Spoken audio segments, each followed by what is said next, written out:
네, 여러분. 네, 수업 시작해 보도록 하겠습니다. 네, 안녕하세요, 여러분. 네. 오늘 이제 첫 번째 시간이라서요. 첫 번째 시간에는 이제 우리가 이제 뭘 공부를 할 거고 어떻게 공부를 할 것인지 그거를 이제 조금 가이드를 드리려고 합니다. 그래서 자료가 이제 여러 가지 자료 있는데 우선은 이제 합격 전략과 자료 활용 가이드 그리고 이제 강의 계획서 두 가지 자료를 먼저 제가 설명을 드리려고 해요. 합격 전략과 자료 활용 가이드 그리고 강의 계획서를 한번 보시면 우리가 지금 이제 인사노무관리 공부하려고 하고 있는데 그러면 이제 작년에 그러니까 이제 작년이죠. 작년에 시험이 좀 어떻게 채점이 됐는지를 먼저 봐야겠죠. 사실상 우리가 이제 채점을 받아서 이제 점수를 획득하는 구조이기 때문에 내가 아무리 뭐 이해를 잘했고 아무리 암기가 이제 훌륭하게 잘 됐고 하더라도 실질적으로 그게 점수로 연결이 안 되면 합격이 안 된다라는 거는 너무 당연합니다. 그래서 이게 채점이 어떻게 이루어지고 있는지 그래서 이런 채점 기조에 비춰봤을 때 공부를 좀 어떻게 해야 되는지를 먼저 우리가 알아야 될 것 같아요. 그래서 먼저 이제 첫 번째 장을 보시면 일단은 이제 굉장히 좀 흥미로운 지점이 점수가 높은 분이 그렇게 많지 않다라는 겁니다. 인사노무관리 지금 이제 득점 분포 현황을 한번 보시면 행정이나 노동법 같은 경우에는 50점에서 54점 요 지금 정말 이제 딱 애매한 구간이거든요. 그 점수에 이제 머물러 있는 분들이 행정이 이제 1000명 정도, 그래서 노동법이 한 1100명 정도고 인사가 지금 1600명이란 말이에요. 그리고 그래서 이제 60점부터 69점 이상까지 이렇게 좀 고득점이다라고 할 수 있는 이제 합격점이다라고 할 수 있는 분들이 상대적으로 훨씬 더 이제 적어졌죠. 그래서 다른 분들이 이제 그러니까 이 점수에서 어떤 대다수의 분들이 좀 애매한 점수 구간에 걸쳐 있고 합격점 이상의 점수를 받은 분들이 이제 다른 과목에 비해서 좀 적다. 요게 이제 좀 특징적입니다. 그래서 밑에 이제 제가 25년 인사관리 점수, 그래서 합격하신 분들, 뭐 이제 조금 이제 합격하지 못하셨던 분들, 이제 제가 이제 문항별 점수랑 그리고 이제 그 점수, 획득하신 점수를 이제 여쭤봤어요. 그리고 여기 이렇게 이제 그 까맣게 처리가 되어 있는 부분, 이 부분은 지금 124점, 이렇게 1, 2, 3문 되어 있고 66.5점으로 되어 있는 요거는 이제 19년에 인사관리에서 획득한 점수거든요. 그러니까 이게 이제 뭘 의미하는 거냐면 바로 옆에 63.5점, 이분은 25년에 획득하신 점수고요. 66.5점, 이분이 이제 19년도에 이제 획득하신 점수인데 1문에서 거의 50점 정도 차이가 나요. 1문에서 50점 정도 차이가 나고 2문도 그렇고 3문도 그렇고 그러니까 현저하게 낮은 원점수로 근데 표점을 돌렸을 때는 63점 그리고 이제 66점이 된 거거든요. 그리고 또 뭐가 좀 특징적이냐면 60점 받으신 분 제일 처음에 78점이고요. 2문이 28점이고 37점이거든요. 근데 이 오른쪽에 그러니까 60점 이제 합격 점수를 받지 못하신 분들도 쭉 보시면 56점 받으신 분 그럼 이분이 1문이 70점이고요. 2문이 25점이고 3문이 34점이에요. 그러면은 합격 점수 이상으로 60점 이상을 받으신 분이랑 지금 56점 애매한 구간에 이렇게 딱 걸치신 분의 원점수 차이가 그렇게까지 어마어마하지 않다라는 걸 알 수 있어요. 원래는 이렇게 나오면 안 되거든요. 그러면 그래서 78점이랑 70점, 28점, 25점, 37점, 34점 그리고 이거를 나누기 3을 하잖아요. 그러면은 교수님 한 분이 이 답안지 하나에 줬던 점수는 한 1점에서 2점 차이밖에 안 된다라는 겁니다. 그게 이제 뭘 의미하는 거냐면 애매한 구간에 걸쳐있는 답안지가 굉장히 많았기 때문에 이 표점에서 거리가 약간이라도 멀어지는 순간에 원점수가 폭발적으로 늘어나게 되면서 63점, 66점 원래대로라고 하면은 1문에서 적어도 100점 이상이 나와줘야지 60점 이상으로 걸칠 수가 있는데 70점만 넘어도 그리고 또는 2문, 3문에서 약간씩 한 40점 정도, 뭐 30점 후반 정도 요렇게만 점수가 나와줬어도 60점 후반으로 점수가 획득이 됐었다라고 하는 되게 좀 기형적인 그런 어떤 채점 분포, 점수 분포를 보여주고 있는 거예요. 그럼 이게 뭘 의미하는 거냐? 뒤로 그래서 이 페이지를 한번 보시면 일단은 첫 번째로는 응시 인원이 늘어났다라는 게 가장 큰 가시적인 변화예요. 이거는 바로 눈으로 확인이 되는 변화거든요. 그러면 19년에는 지금 실제로 이제 답안을 제출한 사람이 323 331명, 그러니까 3,231명이었고 25년에는 5,473명입니다. 그리고 이때 이제 채점 기간이 9월 1일부터, 그러니까 우리 발표 날짜가 11월 19일이었거든요. 그럼 요거를 총 80일이고 평일만 한번 발라내면 평일이 58일이에요. 그러니까 채점위원님들, 교수님들이 채점을 할 수 있었던 실질적인 워킹데이가 58일이었고 58일에서 그러면은 8시간, 하루에 8시간 근무하셨다고 해볼게요. 이 이상 근무하기 어려우시겠죠? 그래서 8시간 근무하셨다고 하면은 464시간 동안 채점할 수 있어요. 그럼 464시간 동안 5,473부를 채점을 하려면 채점 한 부당 답안지 5분 볼 수 있어요. 근데 8시간 내내 화장실도 안 가고 딴짓 안 하고 다른 생각 안 하고 정말로 채점만 한다고 했을 때도 답안지 한 부에 5분밖에 못 본다는 소리예요. 그 이거는 뭘 의미하는 거냐면 채점이 여러분이 쓴 대로 나는 이것도 썼고 왜 이것도 썼는데 왜 이래 점수가 왜 이래 라고 하는 첫 번째 원인이 그럴 수밖에 없었다라는 거예요. 5분밖에 못 보는데 여러분이 썼다고 해도 채점을 하시는 분들이 이거는 기준표에 없는 건데 또는 있다고 하더라도 너무 잘 안 보이게끔 뭔가를 이렇게 숨겨놨어. 또는 배점이 명확하게 1-1문에 어떤 문항에서 어떤 답을 반드시 써야 되는데 그거를 1-2문에 썼어. 1-3문에 썼어. 이런 식으로 이제 문항이 분설이 되어 있는데 나는 분명히 1문에 썼는데 왜 이게 점수로 연결이 안 됐을까라고 했을 때 1-1문에 써서는 안 되는 거를 1-3문, 그러니까 1-1문에 써야 되는 거를 1-3문에 쓰고 이게 왜 점수로 획득이 안 됐을까? 이렇게 지금 거기서 이제 문제가 생길 수 있다라는 거죠. 그래서 일단은 이제 응시 인원이 이렇게 계속 늘어나고 있고 물론 올해는 조금 줄어들 수도 있고 좀 늘어날 수도 있겠죠. 하지만 갑자기 한 1,000명 정도가 갑자기 줄어들진 않을 거란 말이에요. 여기서 늘어나거나 줄어들어도 한 500명 안팎에서 그러면은 줄어들거나 늘어날 건데 이 지금 답안지 한 부 채점하는데 5분 정도 걸린다라고 하는 이 사실이 변하지 않는다라는 거 여러분들 기억을 하셔야 돼요. 이거는 변하지 않는다. 자, 그래서 이제 두 번째 이제 점수 메커니즘, 그래서 이제 비교를 해보면요. 19년에 66점이었고 25년에 70점 획득하신 분, 이분도 이렇게 보면은 굉장히 사실은 말이 안 되는 그런 어떤 점수를 받으신 거라고 볼 수가 있죠. 1문도 100점이 안 넘었고 2문, 3문, 물론 이분이 이렇게 점수가 높았던 거는 상대적으로 잘했다는 거예요. 상대적으로. 그러면 이제 이유를 한번 쭉 보자면 답안이 물량이 증가를 하면서 디테일하게 읽기가 어렵게 됩니다. 그래서 사실은 19년도에는 어떤 식으로 점수를 조금 줬을 것 같냐면 이거는 그때 당시 채점을 어떻게 하셨는지는 제가 확인이 안 되고요. 올해 채점을 어떻게 하셨는지는 제가 이제 채점위원분들한테 조금 들었거든요. 근데 이제 그 당시에는 아마도 조금 정성적인 평가가 조금 들어가지 않았을까. 읽어봤을 때 이런 표현이 괜찮다. 이런 것들이 조금 논리적으로 설득이 된다라고 하는 부분에서 더 재량이 조금 더 있었을 거예요. 왜냐면 2,000부가 줄어든 거잖아요. 그러니까 2,000부가 더 늘어난 거잖아요, 지금이. 그래서 올해에는 이제 검열 모드로 전환이 됐을 것이다. 이거는 이제 칼채점을 의미하는 거죠. 정확하게 여기에 들어가야 되는 키워드가 있냐 없냐, 바로 그 키워드. 그래서 이거를 약간 애매하게 비벼 쓴다든지 그러는 순간 점수를 전혀 주지 않았다라는 걸 알 수 있어요. 왜냐면은 지금 이 70점 받으신 분이 최고 득점한 거잖아요. 최고 득점 하신 분의 원점수가 이렇게까지 형편없다라는 거는 이거는 객관적으로 점수를 주는 시스템이 아니라 점수를 깎는 시스템에서 지금 채점이 이루어졌다. 그리고 이제 이번 이 평가자 간의 편차가 발생을 했을 때 소집을 다시 해서 채점을 다시 한다고 합니다.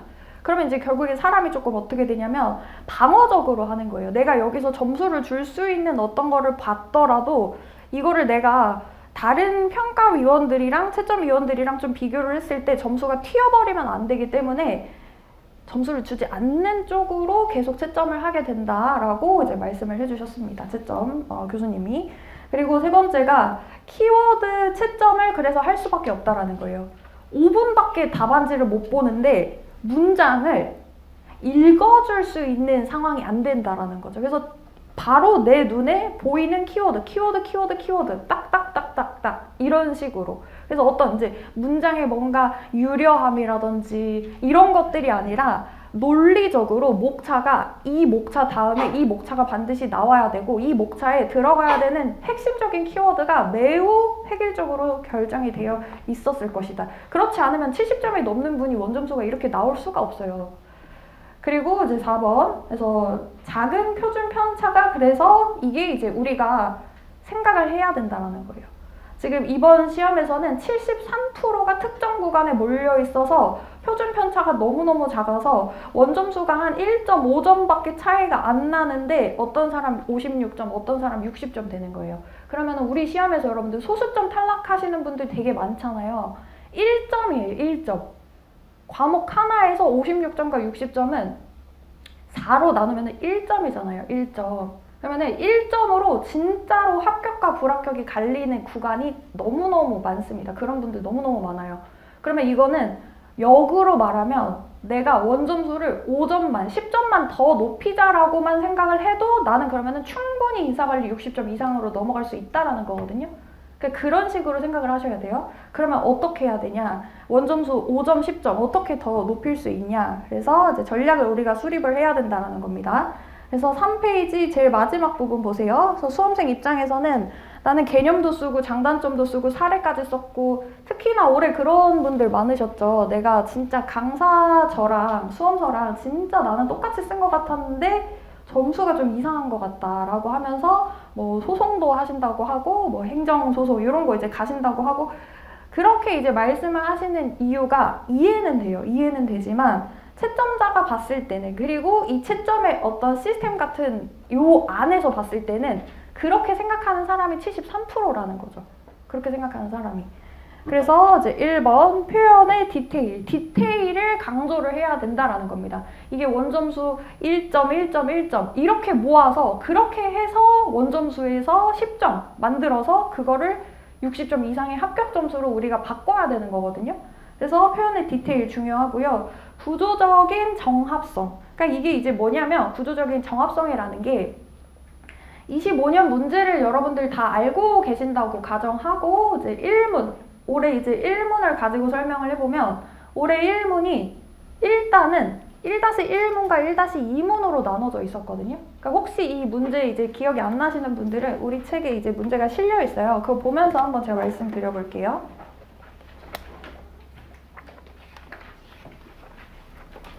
787페이지에 1-1문과 1-2문으로 나눠져 있고, 1-1문이 지금 35점 배점이에요. 그러니까 이거는 이제 뭘 의미하는 거냐면, 이 부분에서 정확하게 처음부터 핵심을 찔러 나가면서, 그리고 구조적인 정합성, 문제에서 요구하는 쟁점 분해잖아요. 그러면은 이 문제는 지금 굉장히 불친절한 문제예요. 35점이나 배점을 여기다가 배분을 했으면서 개념과 장단점에 관하여 설명하시오 라고 하는 굉장히 러프한 요구를 줬단 말이에요. 그럼 이거를 어떻게 해야 구조적인 정합성을 가질 수 있도록 이거를 어떻게 분해를 할까?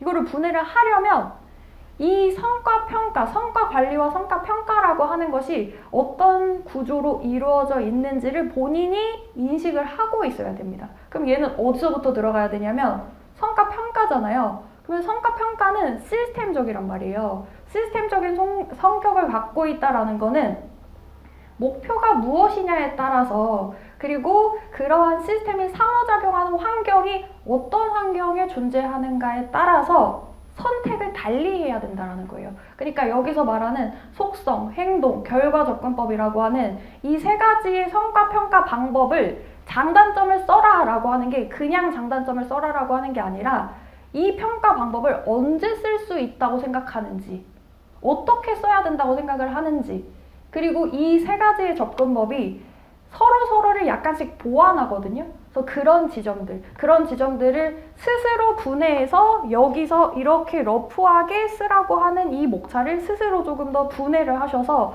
채점 기준표가 굉장히 빡빡하게 있다고 상상을 하면서 얘를 목차를 빠듯하게 잡고 타이트하게 잡고 쓰셨어야 됐다. 그게 이제 채점 기준표가 상상되어야 된다. 채점 기준표를 가지고 우리가 문제를 풀어야 된다. 그리고 세 번째, 4페이지에 이제 세 번째, 이제 문제 해결 능력이 실질적으로 그래서 있어야 된다라고 하는 겁니다. 그러니까 문제 해결 능력이라고 하는 게 전체적으로 있어야 된다라는 건 아니에요. 하지만 제 생각에는 1문이든 2문이든 3문이든 어떤 문항 하나만 가지고, 여러분들 시간 부족해요. 100분이니까 우리가 1, 2, 3문에서 내가 전체에서 내가 다 문제 해결 능력 보여줄 거야. 우리 그렇게 생각하지 않아도 될 것 같고 10점만 더 받자라는 생각으로 2문이면 2문, 3문이면 3문, 내가 자신 있는 1, 2, 3문 중에 한 문제는 내가 여기서 문제 해결 능력을 보여주겠다. 다른 문제는 일단 내가 외운 거 잘 쓰겠다라고 생각하고 한 문제만 조금 더 논리적으로 내가 써보겠다. 그렇게 접근하자고요. 그쵸? 그거는 현실적이죠. 그래서 어쨌든 이제 내가 수험생이 썼던 양, 범주, 정교함의 수준과 채점자가 채점을 하려고 갖고 있는 채점 기준표상의 수준이랑 지금 차이가 많이 났다. 그래서 최고 득점자조차도 원점수가 사실은 기이하게 낮다. 비이성적으로 낮다. 비정상적으로 낮다. 그리고 또 두 번째로는요, 표준 점수를 계속 또 머릿속에 넣어야 된다라는 거예요. 그래서 표준 점수는 그 해에 나랑 경쟁하는 사람들의 수준보다 내가 나으면 된다라는 거거든요. 근데 이제 대부분의 수험생들이 비슷한 교재, 비슷한 강의, 비슷한 모범 답안을 암기해서 시험장에 들어가기 때문에 평균의 구간에 73%의 구간에 대부분의 사람들이 몰려있게 되고 여기에 내 답안지가 딱 끼어들어가는 순간 나는 55점 이상으로 넘어갈 수가 없습니다. 그 이상으로 넘어갈 수가 없어요. 그래서 작은 실수가 치명타가 되고요. 조금만 잘 써도 점수가 튄다라는 거예요. 그럼 저는 2번을 저는 노릴 것 같아요. 내가 그러면 진짜 조금만 잘 써도 돼요, 여러분들. 10점만, 10점, 10점, 10점씩만 높이면 70점 받는 거예요. 그래서 이제 남들만큼 썼다, 책이랑 똑같이 썼다.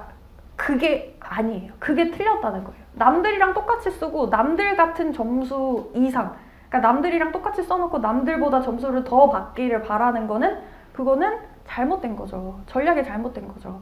그럼 나는 어떻게든 이 책에 없는 걸 하나라도 더 혼자서 내가 이걸 찾아서 쓰겠다. 근데 그거는 여러분들이 하실 일이 아니고 제가 다른 책에 없는 거, 일반적으로 찾기가 어려운 거, 그런 자료들은 제가 찾아서 드리잖아요. 그러니까 그런 거를 소화하실 수 있으면 된다. 다만 내가 남들만큼 쓰고서 점수 더 받기를 기대하면 안 된다. 그래서 이제 평균을 뚫는 답안, 그래서 1번 문제를 기계적으로 쪼개서 읽으세요. 그래서 아까 전에 이렇게 우리가 봤던 것처럼 클래식한 문제를 러프하게 내버린다라는 거예요.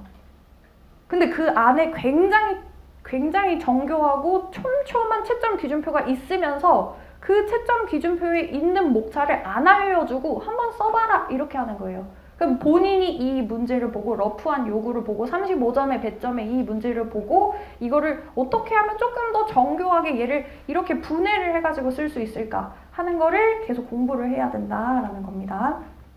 그리고 두 번째, 5분밖에 못 읽는다라는 거 여러분들 기억하셔야 된다라는 거예요. 5분밖에. 그러면 채점자가 도대체 키워드가 어디 있을까라고 하면서 계속 고민하게 만들지 마세요. 바로 그냥 키워드를 이 눈앞에 박아줘야지 점수가 획득이 됩니다. 점수로 이어집니다. 그리고 3번, 평균에 갇히지 말자. 여러분들 73%에 내가 갇히면 안 된다라는 거예요. 근데 여러분들 이게 말이 쉽지 사실은 10명 중에 7명에 내가 속하지 않고 10명 중에 3명에 속할 수 있어요? 어떻게 해야 되겠어요? 이제 우리가 그거를 이제부터 할 건데, 그래서 어쨌든 계속 그거를 생각을 해야 된다는 거예요. 내가 여기에서 내가 오늘 여기서 인사관리 공부 멈추면 다른 사람들 나보다 1시간 더 하지 않을까? 30분 더 하지 않을까? 여기까지 더 써보지 않을까? 이 사람들 나보다 암기 한 번 더 하지 않을까? 그러니까 내가 경쟁하는 사람들이 어느 수준까지 공부할지를 생각을 하고 그거보다 조금 더 하자라고 생각을 하셔야 된다는 거예요. 아시겠죠? 그래서 그 뒤에는 그러니까 제가 이제 이번 주에 드린 자료가 있고요. 다음 주에 드릴 자료가 있어요. 그래서 제가 원래는 좀 무식하게 1주차에 이제 일단 자료 다 드리고 그러다 보니까 이제 여러분들이 좀 자료가 많다라고 오해를 하고 계신 것 같아요. 오해예요, 오해. 올해 제가 많이 줄였거든요. 많이 줄이고 조금 여러분들이 실질적으로 진짜 공부를 할 수 있도록 만드는 그런 자료만 남기고 좀 불필요한 자료 같은 것들은 많이 없앴어요. 그래서 일단은 이제 이번 주에는 자료를 보시면 매주 제공하는 자료가 있습니다. 그거는 뭐냐면 자료를 한번 찾아가 볼게요. 생각해보기라는 자료예요. 이 자료. 생각해보기 핵심 질문이라고 되어 있는 자료인데요. 요거는 이제 매주 드리는 자료고 이게 우리가 일기에서 가장 중요하게 사용하는 가장 중요한 자료입니다. 그래서 일기에는 이 자료를 잘 소화할 수 있으면 굉장히 성공적으로 일기를 마치는 거다라고 일단 목표를 제가 알려드리고요. 그러면 이 자료는 이제 뭐냐면 앞에 제가 이게 뭔지, 이게 왜 필요한지, 이거를 어떻게 쓰면 되는지를 설명을 해놨죠. 그래서 이 지금 생각해보기라고 하는 거는 제가 밑줄 친 부분 쭉 보세요. 생각해보기라는 거는 질문에 스스로 답을 하도록 하면서 이해했다는 착각을 검증하는 도구입니다. 그래서 여러분이 연기 지금 다 듣고 오셨다고 저는 가정을 하고 있어요. 그래서 연기의 설명을 한 부분은 조금 더 디테일하게 설명을 드리지 않고 조금 빨리 넘어가는 부분도 있을 거고요. 그 대신에 이제 연기에 제가 설명을 하지 않았던 부분들을 일기에 더 디테일하게 들어가면서 그렇게 시간 배분을 할 수밖에 없습니다. 그래서 연기에 여러분들이 이해했다라고 생각을 하면서 일기에 지금 오신 건데 일기에는 근데 우리가 모의고사를 총 7번을 보게 되거든요. 근데 이제 모의고사를 보면은 사실은 여러분들이 더 이제 그 체감을 하실 텐데 이해하는 거랑 쓰는 거랑은 되게 다른 작업입니다. 그래서 이 이해하는 것과 쓰는 것의 어떤 괴리를 줄이려면 일단은 이해가 정말로 됐는지부터 그러면은 검증을 하고 그 다음에 넘어가야 돼요.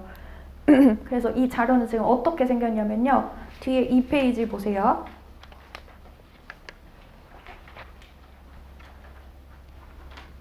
자, 2페이지 보시면 이 문제들은, 이 질문들은 25점이라든지 뭐 50점이라든지 그 문제의 어떤 배점에서 약 10점, 약 15점, 약 5점. 그러니까 쪼각쪼각 나 있는 질문들이에요. 그러니까 이 질문들에 대해서 최소한 이 문제를 읽고 무엇이다 라고 하는 것을 스스로 답을 만들어낼 수 있는 정도까지가 되어야 돼요. 그래서 이거를 제가 드린 거고요. 그러면은 그 뒷장으로 넘어가 보시면 그래서 제가 원래는 이제 작년에는 이 모범 답안을 드리지 않았어요. 이게 이제 지금 여기 모범 답안이 이제 써 있는 거거든요. 그래서 이 경영활동의 개념을 쓰고 포터의 가치사슬 모델에서 본원적, 지원적 활동이 어떻게 구분되는지 설명되시오 라고 하는 질문에 대해서 요 정도의 분량으로 한번 정리를 해보세요 라고 하는 모범 답안이에요. 그러니까 이게 왜 중요하냐면 내가 경영활동의 개념 알지, 포터 알지, 본원적 알지, 지원적 알지, 알지에서 끝나면 모르는 거예요. 알지에서 끝나면 모르는 거기 때문에 그러면 실제로 그것을 내가 문장으로 어떻게 써야 되는가가 지금 여기 모범 답안으로 써 있는 거고 이거는 여러분들 제가 계속 말씀드릴 건데 오케이 그럼 나 이것만 외우면 되겠네? 아니에요. 이거는 절대 이거를 외우지 마세요. 이거를 외우라고 제가 드린 게 아니라 그래서 제가 사실은 이거를 드리고 싶지 않았던 거는 모범 답안을 드리면 여러분들은 약간 그거를 외우려는 습성이 계신데 외우지 마시고요. 스스로 답하시는 거예요. 스스로 답을 해보시고 스스로 써보시고 여러분이 쓰신 답과 이 모범적인 답안을 비교를 하면서 내가 빠뜨린 게 뭐지? 라고 하는 거를 체크하는 용으로 사용을 하시고 이런 플로우로 써야 되는구나를 확인을 하시는 거지 이거를 외우려고 하시면 외울 게 너무너무 많아져요. 여러분들. 외울 게 너무너무 많아지고 외우라고 드리는 게 아닙니다. 요거는 제가 생각을 해보면서 내가 머리로는 이해를 했다고 착각을 했지만 사실은 내가 이거를 하나도 모르고 있었네? 안 써지네? 이거를 체크하시라고 하는 용도로 이거를 드리는 거예요. 그리고 이 밑에 있는 요 모범 답안과 여러분이 쓰시게 되는 요 부분은 지식 노트라고 불립니다. 다시 1페이지로 가보시면 1페이지로 가보시면 이제 지식 노트라고 되어 있죠. 생각해보기 질문들에 대해서 여러분이 직접 작성한 답안 노트예요. 그래서 책을 그대로 베끼는 거 아니고요. 모범 답안 베끼는 거 아니에요. 여러분의 언어로 재구성을 하시면서 실제 답안지에 쓸 수 있는 분량으로 정리한 요약집이자 시뮬레이션을 연습하는 현출 대본입니다. 시뮬레이션이라는 게 제가 앞으로도 계속 강조를 드릴 건데 100분 동안 시험을 볼 거예요. 1년에 한 번밖에 없는 시험이에요. 그러면은 그 시험을 내가 잘 보기 위해서는 가짜 시험을 굉장히 많이 봐야 됩니다. 근데 우리가 각 잡고 100분씩 시험 보는 거 진짜 진 빠지고 되게 어렵거든요.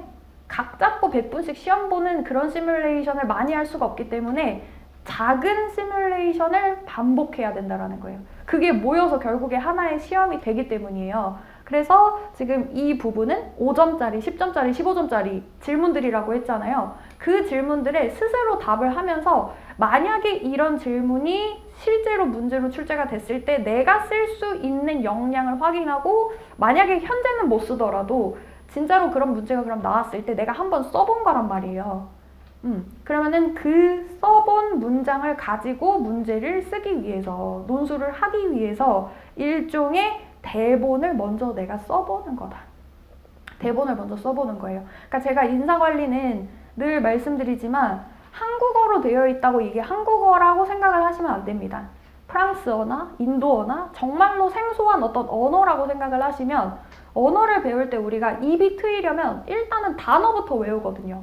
일단은 단어를 외워야지 내가 이게 뭐다라고 하는 거를 단어로라도 이야기를 할 수가 있죠. 그래서 단어를 가지고 내가 이야기를 할 수 있으려면 단어로 외워야 돼. 개념을 외워야 된다는 거예요. 그러면 이제 개념을 외우면 어떤 상황에서 내가 뭐 물건을 사러 가는 상황에서 이러이러한 순서대로 늘 대화가 이루어진다라는 거를 깔고 대화를 외우죠.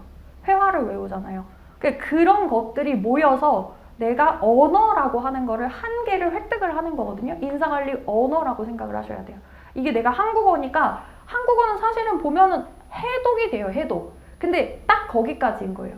해독이 됐다라는 거지 여러분이 실제로 인사관리의 언어를 사용할 수 있는 건 아니에요. 알아들었을 뿐이지 쓸 수 있는 건 아니라는 거예요. 그러면은 쓸 수 있으려면 써봐야 쓸 수 있어요. 그렇기 때문에 이 자료가 우리 일기 중에서 가장 중요한 자료고 이것만큼은 매주 여러분들 특히 주말반이시잖아요. 매주 이거는 다 여러분들 작성 한번 해보시고 생각해보시고 만약에 내가 이 질문에 정확하게 답을 못했고 모범 답안에 있는 키워드 같은 것들 내가 누락했다. 다시 책으로 돌아가셔서 책을 보시고 내가 이거를 어떤 부분에서 놓쳤을까라고 하는 것들 다시 생각하시고 다시 채우시고 그렇게 하시는 게 이 지금 생각해보기와 그리고 지식 노트 자료입니다. 그래서 제가 추천을 드리는 거는 여기에 지금 제가 빈칸을 뚫어놓기는 했지만 더 좋은 거는 어쨌든 우리가 이제 산업인력공단의 답안지에 이제 답안을 실제로 쓰잖아요. 그래서 실제 답안지 규격과 똑같은 그 산업인력공단 답안지를 여러분들 구매를 하셔서 거기다 써보시는 거예요. 거기다가. 그러면 이제 거기다 쓰면은 대충 뭐가 가닥이 잡히냐면 아, 요게 분량이 좀 과하네? 조금 분량이 짧네? 이런 것들. 분량 체크 가능하고요. 이게 손에 익은 감각은 여러분이 이거를 조금 망각을 하더라도 내 몸에 이렇게 지금 체득이 된 거는 머리랑 몸이랑 약간 다르게 갈 수 있거든요. 그래서 이 지금 실제 규격 답안지에다가 지식 노트를 작성을 하는 겁니다. 이거를 예쁘게 하려고 하지 마세요, 여러분들. 예쁘게 만드는 거 아니고요. 그래서 나 이거 만들어 놓고 나 이거 외워야지 아니고요. 물론 이거를 외워서 써보는 거는 좋은데요. 이것만 외우면 끝나겠지? 아니에요. 이거는 이제 대본을 써보는 거예요, 대본. 만약에 이 문제가 이렇게 나오면 난 이렇게 쓸 거야 라고 하는 의도를 가지고 미리 연습을 해보는 시뮬레이션을 해보는, 즉 시뮬레이션을 해봐야 현장에서 생길 수 있는 어떤 변수라든지 어떤 머뭇거림 그런 것들을 줄일 수가 있거든요. 그렇지 않으면 100분 동안 완성도 있는 답안 쓰기 어렵습니다. 그래서 일단은 이제 이게 생각해보기와 지식노트 자료라는 것이고 이거를 제가 매주 제공을 합니다. 그래서 우리 지금 6페이지 보고 있었잖아요. 자료 설명하는 그 부분에서 두 번째, 그래서 격주로 제공하는 자료는 객관식 테스트예요. 객관식 테스트는 어떤 의미도 사실은 없습니다. 그러니까 이거를 왜 드리냐면 이거는 진짜 빠르게 내가 이거를 알고 있냐 모르느냐를 그냥 진짜 빠르게 확인하는 용도고요. 그냥 여기 딱 오시면 오늘 털고 그냥 가시는 자료예요. 객관식 테스트는 뭐 이거를 모아놨다가 뭐 다시 보고 그럴 필요 전혀 없고 이 자리에 딱 오시면 바로 여러분들 이제 시험 바로 풀게끔 제가 드리고 그러니까 이제 오시면은 바로 그거 풀고 제가 이제 풀어드리지도 않을 거예요. 그냥 거기 뒤에다가 이제 제가 답안을 제가 넣어드릴 테니까 그냥 여기 오셔서 바로 풀고 또는 뭐 시간이 부족해서 이 자리에서 다 못 푸셨다고 하면 그냥 뭐 집에 가시면서 걸어가시면서 풀 수 있잖아요. 그거는 풀어야 돼요, 여러분들. 거기서 진짜 자괴감 들지 않겠어요? 객관식도 내가 틀리고 앉아있네? 이러면은 그래서 빨리빨리 가면서 자극을 받으시는 거예요. 그러면서 이게 우리가 공부를 하고 나서 10분 이제 강의를 딱 듣고 10분 후에 복습 빨리 하시는 거 되게 효과적이거든요. 그러면은 강의 딱 들으시고 다음 이제 선택 과목 가시기 전에 뭐 이제 식사 조금 하시면서 인사관리랑 이제 선택 과목 이렇게 돼 있잖아요. 그때 풀어보셔도 좋죠. 그래서 그런 식으로 굉장히 빠르게 직전에 내가 공부했던 거 이거 오케이 이렇게 확인하는 용도로 그날 털고 가시는 걸로 이제 객관식 테스트 드리는 거고 격주로 드리는 이유는 격주로 모의고사를 보기 때문에 모의고사를 안 볼 때 객관식 테스트 보는 겁니다. 그리고 이제 1주차 그래서 이제 요번 주에 오늘 제가 드린 거는 이제 마인드맵이 있어요. 마인드맵 찾아보세요. 마인드맵 이렇게 있죠. 크게 이게 이제 전체예요. 전체 총 합본입니다. 파트 1부터 이제 노사까지 쭉 제가 이제 합쳐서 드린 건데 마인드맵을 제가 계속 드리는 이유 그리고 마인드맵을 강조하는 이유가 뭐냐면요. 여러분들 스키마 때문이에요. 스키마. 스키마라는 거는 이제 강의 계획서에도 제가 써놨는데 스키마가 있으면 두 가지가 가능합니다.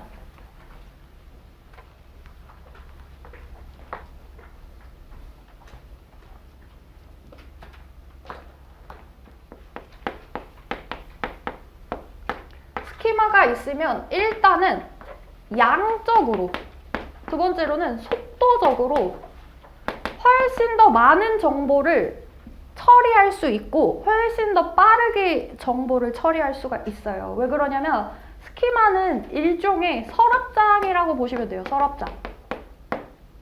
그러니까 우리가 이제 구조적인 면접, 구조화 면접이라는 쟁점을 딱 받았단 말이에요. 그러면은 얘는 어느 서랍장에 들어가서 내가 이거를 쓰려면 어느 서랍장에서 이거를 소스를 갖고 와서 써야 되지? 라고 하는 거를 내 머릿속에 갖고 있어야 그쪽으로 가서 바로 정확하게 소스를 갖고 와서 쓸 수 있단 말이죠.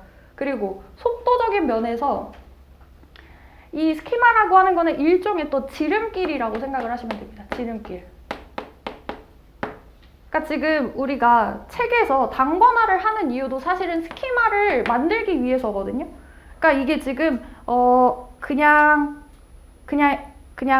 문장이에요. 그냥 아무런 어떤 표시가 다 남겨져 있지 않은 그런 문장을 읽을 때에는 하나하나를 다 꼼꼼하게 읽어야 돼요. 읽고 해석을 해서 이것이 그래서 어떻게 되었다라고 하는 거를 굉장히 천천히 읽을 수밖에 없어. 속도가 안 나요. 그래서 여러분이 연기에, 일기에 진짜 책을 한 50페이지 읽는데 하루가 다 간다. 정상이에요. 정상입니다. 왜냐면 스키마가 아직 안 만들어져 있기 때문에 그래요. 이 문장이 어떤 문장과 어떤 관련이 있는지, 그래서 그 다음에는 어떤 문장이 뒤이어서 나올 것인지, 이거에 대해서 하나도 어떤 사전적인 정보가 없으면 예측을 못하고, 그래서 그 다음에 어떤 내용이 나와야 되는지에 대해서 예상을 못하면 정보를 계속 새로 해석을 해야 됩니다. 그러면 지연이 되는 거죠. 시간이 계속 지연이 될 수밖에 없어서 속도가 현저하게 느려져요. 그리고 이 스키마가 없으면 여러분들 장기 기억으로 절대로 안 넘어갑니다. 양과 속도가 맞춰지지 않으면, 뒷받침되지 않으면 장기 기억으로 안 넘어가요. 왜냐면 내가 어떤 정보를 이렇게 일단은 암기를 했어요. 일단 암기한 정보가 무작위 정보일 때는 여러분들 그거는 단기 기억에 머무를 수밖에 없어요. 그러니까 막 그런 거 많이 들어보셨죠? 바둑 기사들이 바둑을 두고 나서 그 기보를 다 외운다고 하잖아요. 프로 기사들이. 그러니까 바둑을 뒀던 어떤 착점의 위치, 순서 이런 것들을 다 외워요. 그 사람들이. 그러면 그거를 어떻게 외울 수 있어요? 그 사람들이 그거를 외울 수 있는 거는 그 바둑 돌이 무작위하게 놓여지지 않았기 때문이에요. 무작위하게 놓여져 있는 거는 못 외워요. 그 사람들도. 근데 바둑 기사들은 뭘 알고 있어요? 공격과 방어라고 하는 이 과정 속에서 이 돌 다음에는 어떤 위치에 놓일 수 있는 경우의 수를 이 사람들이 알고 있기 때문에 맥락을 알고 있기 때문에 그 맥락에서 이 돌 다음에는 이 돌이 여기에 착점된 그 다음 순서로는 반드시 어떤 위치에 돌이 놓일 수밖에 없다라는 Y를 알고 있어서 그걸 외울 수 있는 거예요. 그때 장기 기억이 가능한 거거든요. 근데 장기 기억으로 넘어갈 수 있는 스키마를 안 만들고 내가 그냥 오늘 여기서 이제 선발이 뭐다, 아, 전략적 인적 자원 관리가 뭐다 외우고 까먹는 거는 그것이 의미 있는 정보가 안 됐기 때문이에요. 여러분이 스스로 그거를 이게 왜 그럴까? Y라고 하는 거에 대해서 스스로 질문을 던지지 않고 나는 외웠는데 이걸 왜 까먹지? 까먹을 수밖에 없는 뇌 구조를 갖고 있어서 그래요, 여러분들. 아시겠죠? 의미 있는 정보를 만들려면 그래서 Y가 있어야 된다는 거예요. 아, 이게 여기 왜 있어야 된다. 그렇게 여러분들 장기 기억으로 넘어가기 위해서 스키마가 필요하고, 그래서 스키마를 만들려고 하는 게 마인드맵인 거예요, 여러분들. 얘는 지금 분류가 되어 있잖아요. 이쪽으로 가면 된다라는 거를 지금 시각적으로 보여주고 있잖아요.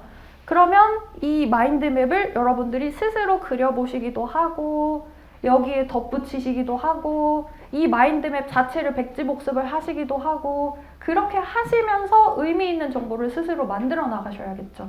그래서 마인드맵을 드리는 겁니다. 마인드맵은 그렇게 활용을 하세요. 그리고 두 번째로는 메타인지 암기장이 있어요. 이렇게 생긴 자료 두 가지 있죠.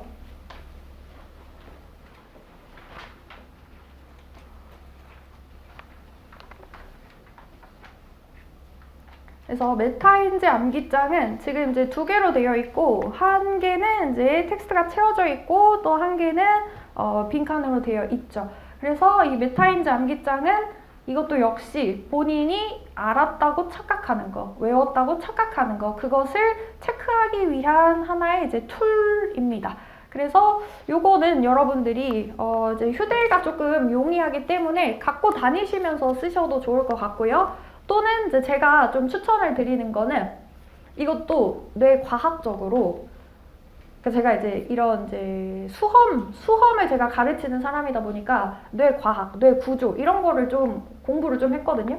그러니까 본인이 본인에게 뭔가를 명령을 내리는 시스템은 자기의 의지가 고갈이 되면 그게 지속이 되게 어렵다라는 거예요. 그러니까 여러분들이 지금은 이제 의지가 이렇게 이제 막 생겨가지고 그래 나 열심히 할 거야 하는데 이제 한 중반쯤 되면은 이제 별로 없어요. 강의실에 사람이.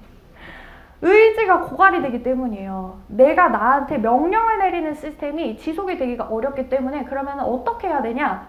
그냥 환경에 내가 들어가면 바로 무엇인가를 하도록 만드는 그 시스템을 만들어 놔야 된다.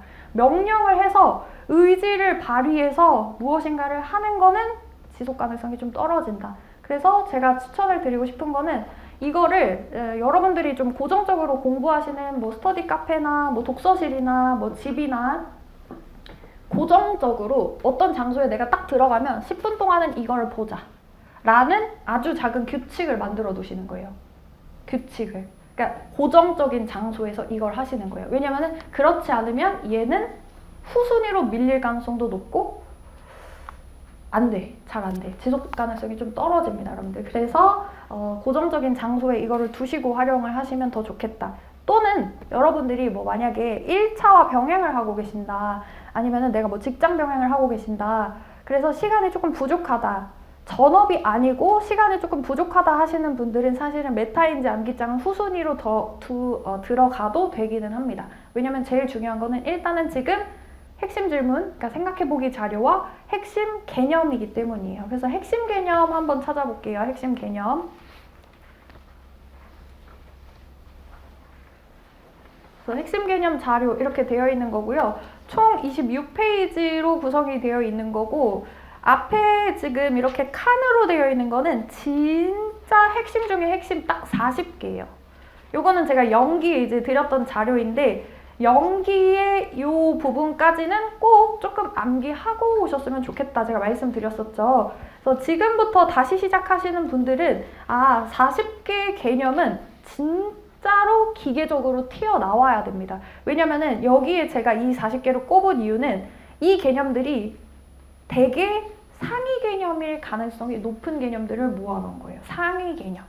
그래서 상위 개념을 여러분들이 아주 어떻게 쓰셔야 된다 그랬어요? 채점 기준표 상에 굉장히 빡빡한 채점 기준표 상에 이러한 키워드들이 반드시 들어가야 된다라고 하는 거를 상상하시면서, 그래서 제가 여기 표시를 해놨죠.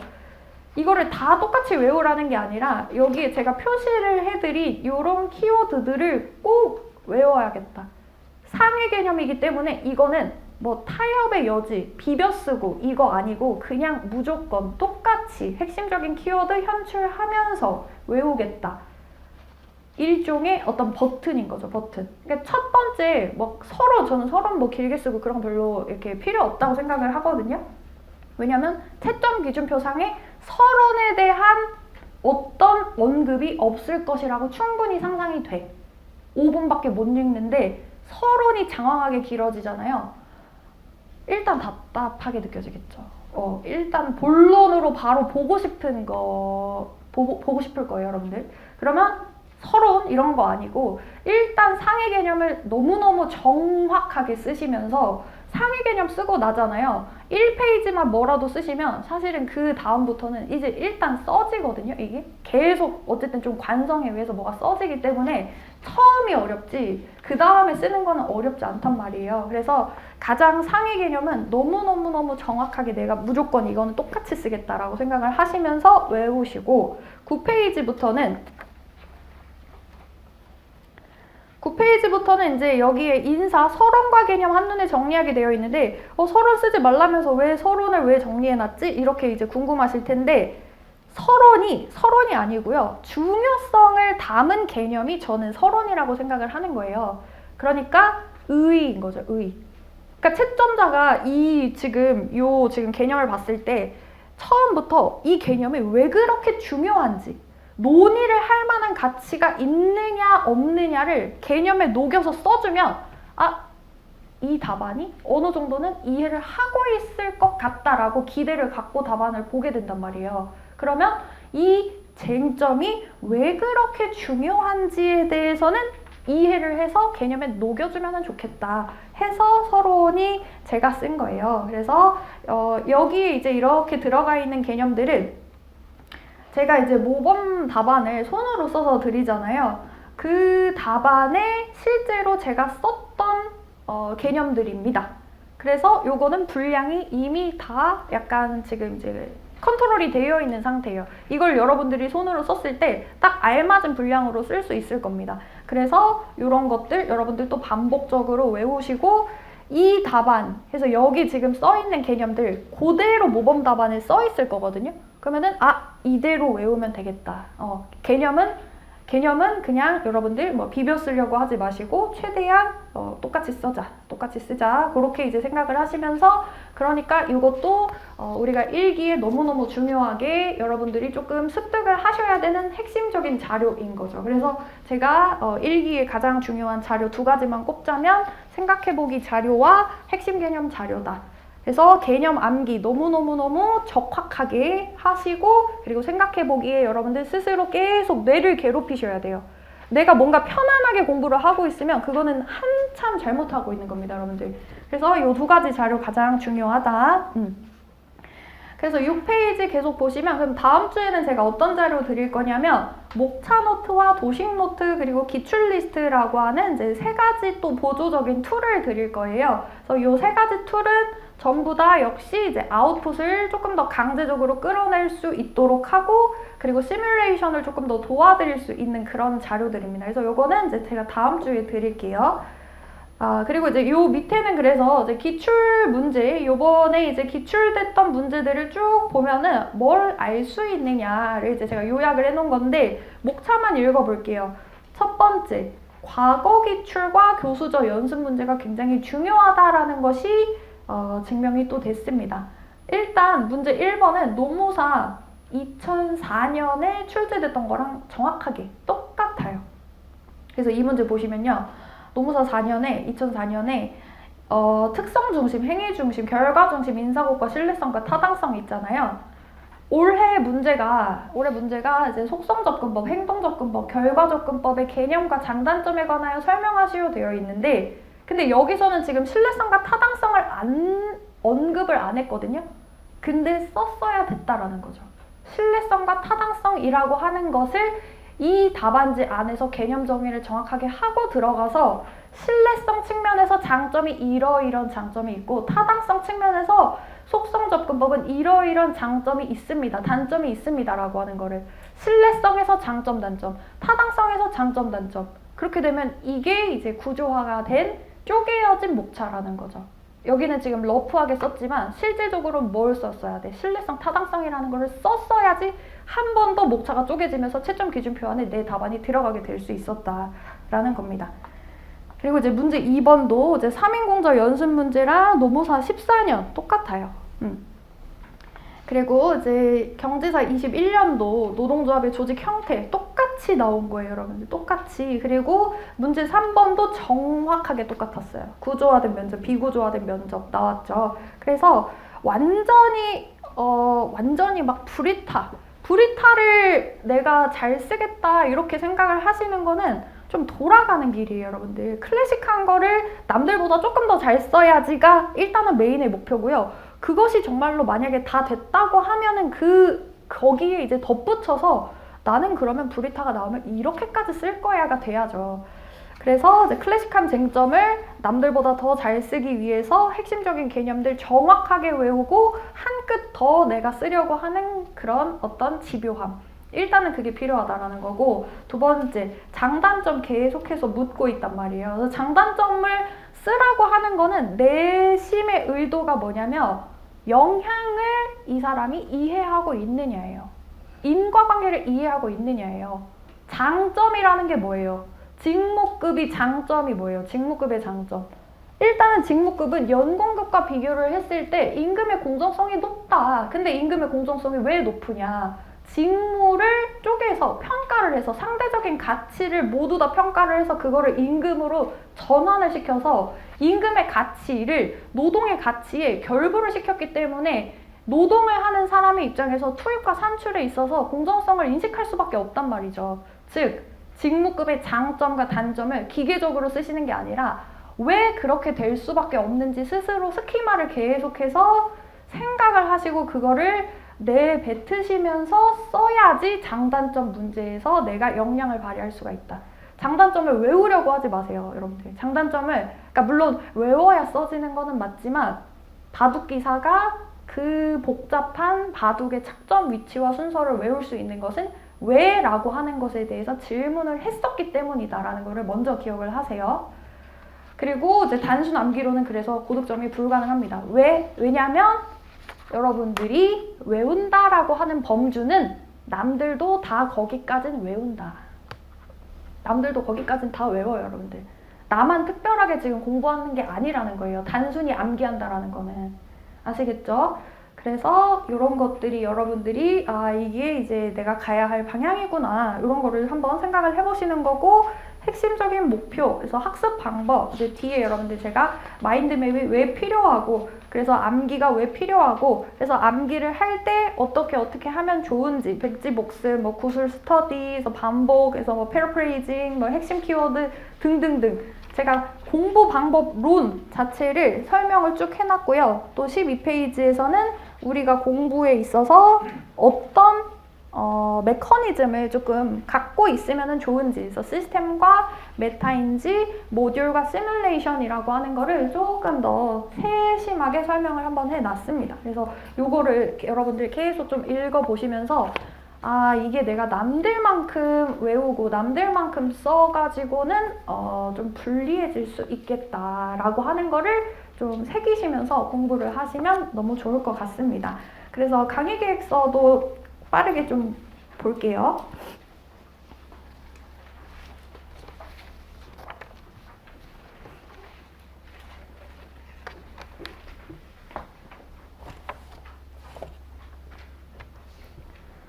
자, 그래서 강의 계획서 보시면 이제 오늘부터 3월 28일까지 총 12회차고 이제 2시부터 시작을 하고요.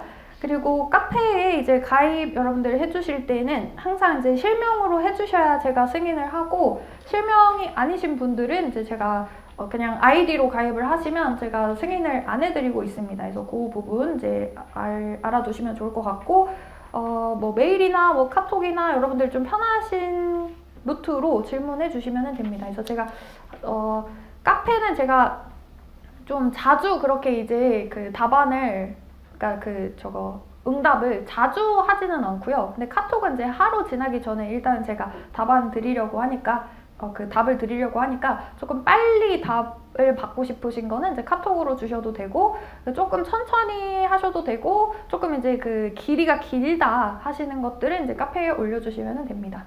자, 그래서 뒤에 이제 보시면 2페이지 보시면, 그래서 일단은 우리가 일기가 진짜 중요해요, 여러분들. 왜냐면 1기 다음에는 2기인데 2기부터는 약간 조금 걷잡을 수 없다라는 여러분들 스스로도 불안감이 좀 생기고요.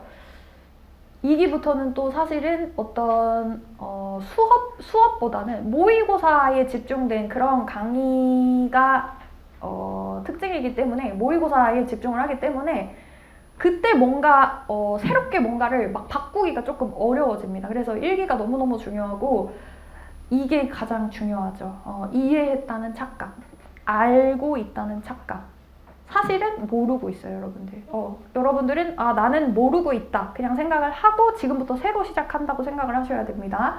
그래서 네 번째 줄에 보시면 전문가의 언어가 머릿속에 스키마로 자리 잡지 못했기 때문이에요. 그래서 전문가의 언어라고 했을 때는 우리가 아까 전에 직무급이라고 하는 걸 설명을 했을 때 상대적인 어떤 가치, 그래서 이제 이 직무의 어떤 상대적인 가치를 직무평가라고 하는 어떤 구조적인 체계를 갖춰서 이 노동력의 가치를 임금의 가치로 전환을 하는 그런 구조잖아요. 그래서 이런 것들이 이제 일종의 전문가의 언어인 것이고, 그것이 머릿속의 이 구조로서, 그래서 머릿속의 구조라는 거는 직무급을 딱 떠올리면 동시에 연공급과 직무급이 같이 떠올라야 되고, 그리고 직무급을 쭉 떠올리다 보면 직무평가라고 하는 것과 직무기술서를 가지고 직무 중심 인적자원 관리를 하는 거기 때문에 경직성이 생길 수밖에 없어서, 브로드밴딩이라고 하는 것으로 이 경직성을 조금 완화한다라고 하는 것까지 같이 쭉 떠올라 줄 수 있으면 너무 좋다. 그게 스키마다.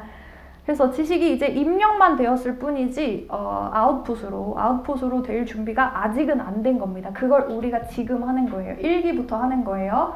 그래서 GS 1순환 과정은 여전히 이해를 제가 도와드리기는 합니다. 다만 연기에는 이해가 90%였는데 이해를 45%, 그래서 암기가 45%예요. 45 대 45. 10%는 이제 실제로 어떤 현출을 해보는 거죠. 응용을 해보는 거예요. 그래서 우리가 이제부터는 조금 암기를 제가 강조를 많이 할 거고요. 특히 1기에는 암기를 강조를 해드려요. 그리고 2기에 가서는 제가 다시 이해를 조금 더 강조를 해드릴 거거든요. 왜냐면은 1기에 암기를 안 하면 2기에 이해한 게 아무런 소용이 없어요. 그냥 단기 기억으로 그냥 망각이 돼버리지, 1기에 암기를 해야 2기에 이해하는 것들이 더 넓어질 수 있습니다. 오히려. 이해를 해야 이해가 넓어지는 게 아니라 암기를 해야 이해가 넓어지는 부분이 분명히 여기부터는 생긴다. 그래서 스키마를 만들려면 암기를 해야 스키마도 생겨요. 그리고 스키마가 있어야 암기가 잘 되는 것도 맞아요. 그래서 이거는 순환적입니다, 여러분들. 암기를 해야 이해가 되고 이해를 해야 암기가 되기도 한다. 둘 다 하셔야 된다라는 거예요. 그리고 이제 우리 핵심 목표는요, 단권화와 그리고 이제 모듈 그리고 이제 시뮬레이션입니다. 단권화는 A도 아니고 B도 아니에요. 물리적 축약 아니에요. 정보의 과부하 아닙니다. 제가 이 두 케이스를 다 봤거든요.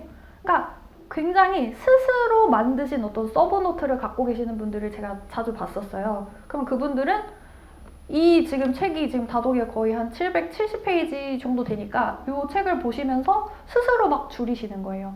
근데 또 어떤 분들은 여기에 모든 자료를 막 이제 다른 강사님 책에서 막 이거 좋다 이거 좋다 이거 좋다 하시면서 막 모든 어떤 수험서를 여기에 다 집약을 해서 굉장히 어떤 백과사전 수준으로 만드시던지 이런 것들. 근데 둘 다 아니에요. 왜냐면 둘 다 스키마가 없어요. 둘 다 못 써요. 어차피 못 써. 그렇게 해서 그거 시험장 가기 전에 볼 수 있어요? 못 써요, 여러분들. 그래서 단권화는 철저히 현출 가능성에 집중을 해서요. 실제 답안에 쓸 수 있는 것만 선별을 하고 시각적인 표식을 남기는 거예요. 스스로에게 스키마를 만들어준다라고 보시면 됩니다. 이거 다음에 이거 다음에 이거 다음에 이거 다음에 이거 다음에 그러니까 스키마가 생기면 문장을 꼼꼼히 회독하는 게 아니라 아는 내용을 확인하는 용도로 수험서를 사용할 수 있기 때문에 직전에 우리 시험장 들어가기 직전에 하루 동안 1회독해야 합격한다. 이거 많이 들어보셨죠? 그게 되려면 단권화를 통해서 나 자신에게 스키마를 내가 만들어줘야 된다. 이 내용 이거 확인 이런 식으로 넘어가면서 그냥 읽고 넘어가야 돼요. 나중에는. 그래서 단권화가 필요하고요. 그리고 두 번째로는 이제 모듈이 아까 이제 5점짜리 그래서 10점짜리, 15점짜리 특정 문제에 대해서 내가 모범적인 답안을 스스로 만들어 보면서 만든 그게 이제 모듈입니다. 그래서 모듈을 가지고 계속 시뮬레이션을 해봐야 돼요. 그래서 연습 때 써보지 않은 문장은 실전에서도 쓸 수 없다는 게 여러분들 현실입니다. 그러니까 물론 쓸 수는 있겠지만 완성도 이렇게 안 나와요. 막 주술 관계 틀리고 막 중언부언하고 여러분들 실제로 모의고사 써보시면 이게 왜 이러지? 라는 걸 아마 느끼실 거예요. 안 써본 거는 실제 내가 시험장에 가가지고 막 거기에 가가지고 내가 막 유려한 문장 절대로 못 씁니다, 여러분들. 그래서 시뮬레이션을 해야 된다. 자동적 현출 상태를 만들어야 된다. 특히 개념이 그렇다. 그래서 이제 뒤에서는요, 여러분들 뭐 단권화 할 때 제가 이제부터는 올해부터 제가 뭘 드릴 거냐면 모의고사에 이제 채점 기준표를 드립니다. 실제로 채점 기준표가 있다고 상상을 하고 공부를 하자고 했잖아요. 실제로 제가 아주 빡빡하게 되어 있는 채점 기준표를 갖고 모의고사 볼 거예요. 그거를 가지고 여러분들 단권화 하시는 거죠. 이게 키워드구나. 체크 동그라미 하면서 단권화 하시라는 얘기입니다.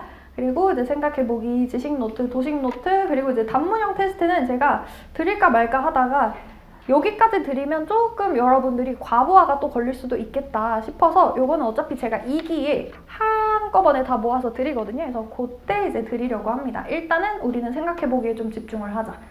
라고 하는 거고요. 그래서 5페이지에 이제 강의 내용 이렇게 쭉 있고 매 회차별로 어떤 내용 공부할 것인지 그리고 모의고사 일정도 있잖아요. 그래서 모의고사 일정 확인하시고 모의고사 범위는 제가 직전 주에 그러니까 24일에 보는 모의고사에는 17일에 이제 수업이 끝나면서 여기까지 범위입니다 라고 알려드릴 거예요. 그래서 범위가 조금 비교적 좀 적은 그런 시험들을 조금 반복적으로 여러분들 보실 겁니다. 그리고 이제 바로 다음 주에 예비 모의고사라고 되어 있는데 요거 한번 볼게요. 예비 모의고사라는 자료 보세요.